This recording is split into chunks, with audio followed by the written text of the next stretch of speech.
அனைவருக்கும் வணக்கம். இப்போ நம்ம எங்கே இருக்கோம் அப்படின்னா சிவகங்கை மாவட்டம் வேட்டங்குடி பறவைகள் சரணாலயத்தில் தான் இருக்கோம். வாங்க பார்க்கலாம். வேட்டங்குடி பறவைகள் சரணாலயத்துடைய ஆச்சு இன்னும் ஒரு 1/2 கிலோமீட்டர் உள்ளே போகணும். உள்ளே போனால் பறவைகள் சரணாலயத்தை பார்க்கலாம். இந்த பறவைகள் சரணாலயம் வேட்டங்குடி பறவைகள் சரணாலயம் அழைக்கப்படுது. இந்த சரணாலயம் இருக்கக்கூடிய ஊர் வந்து கொள்ளுக்குடிப்பட்டி. இந்த பறவைகள் சரணாலயம் இயற்கையாகவே அமைந்த ஒரு இடமா இருந்துச்சு முன்னாடி. அதுக்கப்புறம் 1977ஆம் ஆண்டு ஜூன் மாதம் பறவைகள் சரணாலயமாக தமிழக அரசால் அறிவிக்கப்படுது.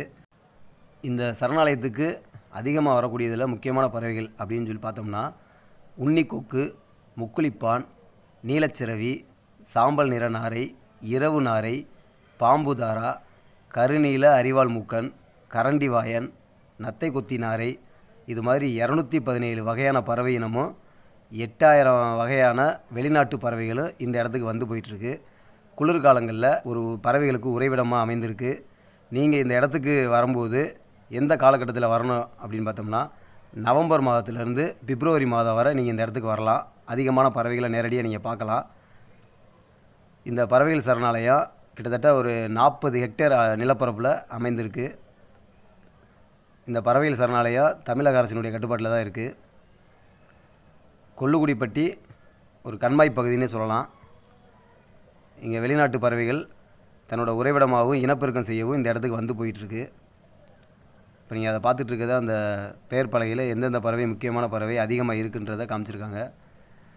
இந்த கண்மாய் பகுதியில் தான் வந்து அந்த பறவைகள் வந்து தஞ்சம் புகுந்து இந்த இடத்துல தங்கி இருந்து போயிருக்கு. இப்போ அதிகமான பறவைகள் இல்லை. இந்த பறவைகள் சரணாலயத்தில் ஒரு பூங்கா இருக்குது. இப்போ பராமரிக்கப்படாமல் இருக்குது. இங்கே முக்கியமான பறவை நீலச்சிறவின்னு போட்டு வச்சுருக்காங்க. இந்த இடத்துல அந்த மரத்தில் தான் அதிகமான பறவைகள் வந்து இருக்குது. மழைக்காலங்களில் வரும்போது நவம்பர் மாதத்துக்கு வந்தோம்னா அதிகமான பறவைகளை நம்மளால் பார்க்க முடியும். இப்போ எங்களால் தூரத்துலேருந்து காட்டுறதுனால சரியாக தெரியல. இந்த மரத்தில் தான் எல்லாம் அமர்ந்துருக்கு. இப்போ நீங்கள் பார்த்துட்டு இருக்கிறதெல்லாம் அந்த பறவைகள். தூரத்தில் இருக்கனால தண்ணீர் பகுதி உள்ளே போக முடியல.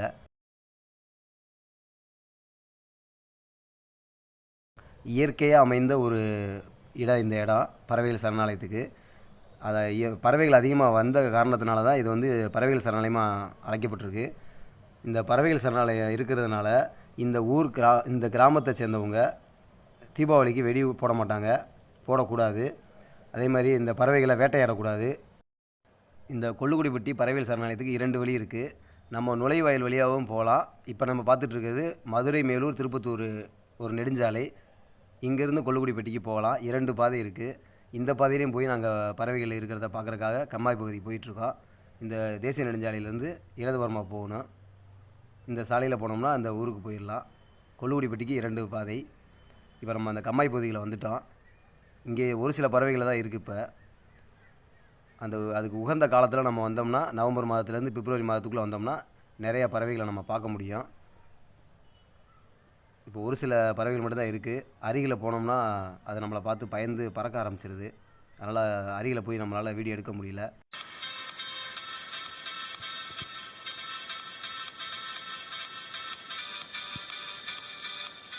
வேட்டங்குடி பறவைகள் சரணாலயத்துக்கு அருகில் ஒரு கிராமத்தில் இருக்கக்கூடிய கண்மாய் பகுதியில் அங்கே இருக்கக்கூடிய பறவை இனங்கள் அதிகமாக இந்த இடத்துல இருக்குது.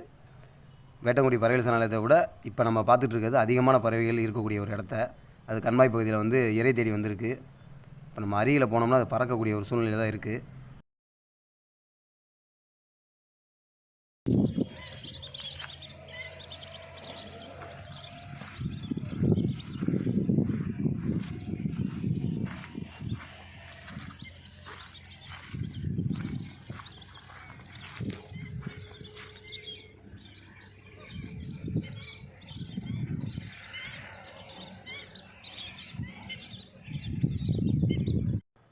வேட்டங்குடி பறவைகள் சரணாலயத்தில் மட்டும் எங்கள் பறவைகள் இல்லை. அதை சுற்றியுள்ள அனைத்து கிராமப்புற கம்மாய் பகுதிகளிலும் இறை தேடி அதிகமான பறவைகள் வருது. இரவு நேரங்களில் திரும்ப வேட்டங்குடி பறவைகள் சரணாலயத்துக்கே போயிடும். இது அருகில் உள்ள கண்மாய் பகுதி. இந்த இடத்துலையும் அதிகமான பறவைகள் நம்ம பார்க்குறோம். அதுதான் இப்போ வீடியோ எடுக்க போயிருக்கோம் பக்கத்தில்.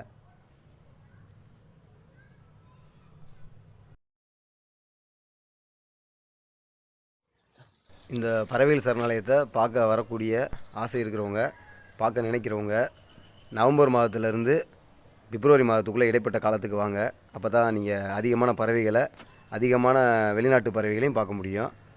இல்லைன்னா மற்ற காலகட்டங்களில் போனீங்கன்னா சரணாலயம் இருக்கும், பறவைகள் வந்து குறைவாக தான் இருக்கும். நீங்கள் இந்த மழைக்காலங்களில் வந்தீங்கன்னா நீங்கள் அதிகமான பறவைகளை பார்க்கலாம். ஒரு இயற்கையான இடம், வெளிநாட்டு பறவைகள் இருக்கக்கூடிய ஒரு இடம். வந்து பார்த்துட்டு போங்க. சிவகங்கை மாவட்டத்தில் இருக்குது. இது போன்ற சிறப்பான இடங்களை நம்ம அடுத்தடுத்த வீடியோவில் பார்ப்போம். இணைந்திருங்கள். வரலாறு அறிவோம். நன்றி.